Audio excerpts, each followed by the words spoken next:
thought we started out with good effort. I'm not sure. We weren't as strong, in my opinion, in the second half. Thought they got key offensive rebounds in the second half. I thought Kennedy played a really good game for a true freshman, but he's had a lot of games under his belt. 23.6 assists, no turnovers. That's impressive.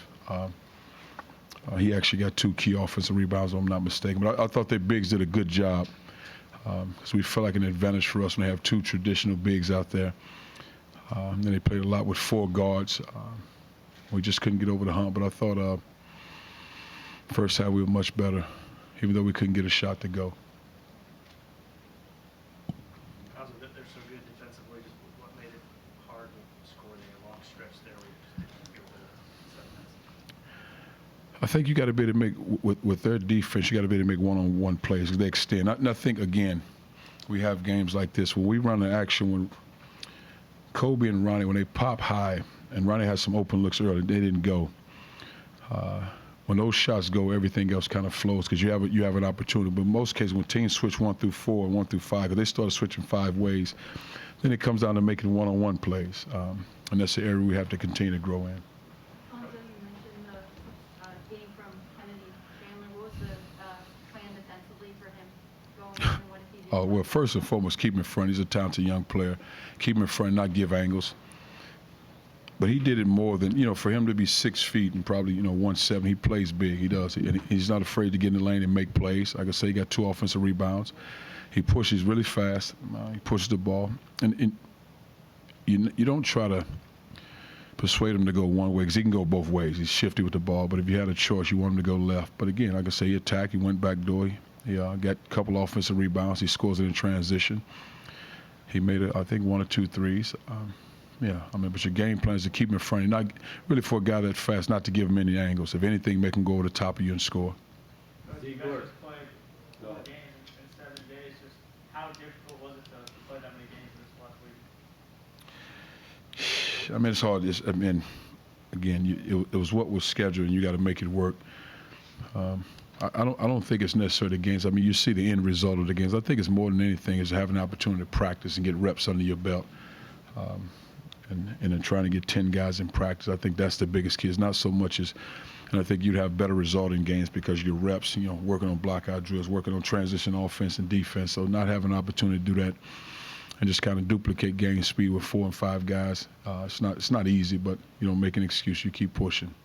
Ziegler had a stretch there in the first half too, where he was doing quite a few things. Just coming in, how big a concern was being able to stay in front of those guys? They're fast, but again, you make them go over the top of you. You make them go over the top. I thought we had great action when it came off the ball screen to trap the ball screen, so they kind of went away from that. So the biggest thing, you make them go over the top. You don't give angles. If anything, they shoot pull-ups over you, and you actually made 1 or 2. But you can't allow those guys that with that speed to get an angle and get to the rim. Now they're dumping off to their bigs. But really just to keep them in front of you because they both can make shots, but you want to keep them in front of you shooting tough pull-ups. Coach, did fatigue play a role tonight in you guys settling for a lot of 3-pointers, in your opinion? I hope not. I like to think they had something to do with that. You got to get out there and play. You got to perform. You got to play, and it's what it is. When you're having a few games stretch like this where the shot just isn't falling there, what can you do as a coach to try to create opportunities? Try to create opportunities.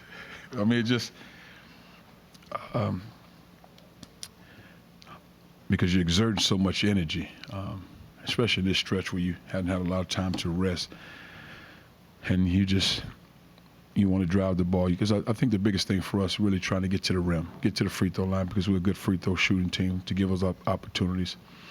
But it's also being strong with the ball, making tough plays, not getting the ball knocked out of your hand, taking care of the ball. I thought Kobe had some opportunities. He got a couple of them blocked, but I thought he had opportunities at the rim. But you got to finish strong. Because your margin for error is slim, especially when you don't have a lot of rest time. You got to give everything you got, and if you need a blow, we'll get you in and out as quick as possible. No, you said you liked the effort to start at this point in the season, especially in a game if things start blowing up. What's your sense for where these guys are as far as mindset, effort? I think with the rest, I think they'll be fine. But just like, for example, in our shoot around, in practice, you don't really practice. You walk through and you watch film. You walk through. That's it. Because you don't want to exert any more energy than you have to because you need everything you got for games. So you understand that. But they're fighters. I don't worry about that part. But I just know it takes a toll on you because it'll be great to have a day off tomorrow and we get back at it. Coach, do you expect to only have 8 players for the rest of the season? I don't know, but we work toward we got 8 players. Yeah. I stay completely away from injuries. That's the doctors and the trainers. I never want a young man to feel like he has to be on the floor. Coach, just what's the mood in the locker room with these guys? How do you keep them motivated for their shots to be strong? I think I know you have to ask that question, but if you play sport and you're a competitor, then you can imagine what a mood in the locker room is. I know I wouldn't be smiling and having a party. That's just my nature as a competitor. So that part is understood. So again, I think that can answer it for you. Cuonzo, your team talked about how the offense had improved and, it's kind of fallen off on this 4-game losing streak. What do you think has been the biggest difference there? I think every game is different. Teams present different things. I think one, obviously being strong with the ball. I think the other thing is always you want to try to be aggressive and get into the rim.